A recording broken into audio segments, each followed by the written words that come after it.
angry with, angry at. What are the difference between them? So dukoresha angry with tuvuga ku muntu twarakariye. Angry with tuvuga umuntu twarakariye. Urugero, I am angry with Eric.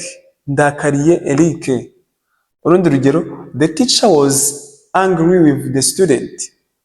Mwarimu yararakariye umunyeshuri. She is angry with me. Arandakariye kubwo kuza nkererewe. For coming late. Yeah. So angry at yo tuyikoresha tuvuga kuri situation runaka twaba turakariye cyangwa se ku kintu runaka cyangwa se ku mico y'umuntu nibi twaba turakariye.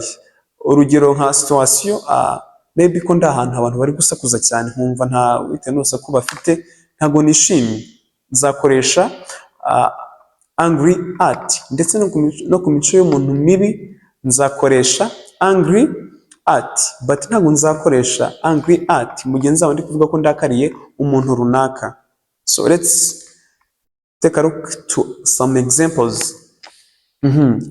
I was angry at the noise. Nari ndakajwe n'urusaku, maybe ko bari gusakuza cyane.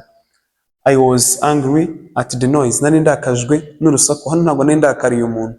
Yari umuntu dukoresha angry with. She is angry, arakajwe. She is angry at what he said. Arakajwe n'ibyo yavuze. Uyu yavuze he. Maybe kari James.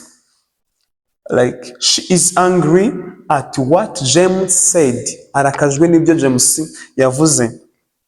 They were angry at the decision. Barakajwe. They were barakajwe n'umwanzuro. Guys, nimba wafashe itandukaniro riri hagati y'aya magambo abiri, kosora iki kibazo. Gikosorere muri comment section. Ikindi ku muntu wifuza kwigana natwe icyongereza, guys, abandi baratangiye, nimero zanjye ngizaho ngaho ngone twigane. Ikindi ntibibagirwe followinga ku mbuga zacu zombi, yaba TikTok ndetse na YouTube yacu.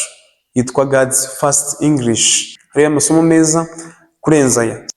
Ntugende udasubije ikintu kibazo. Thank you for watching.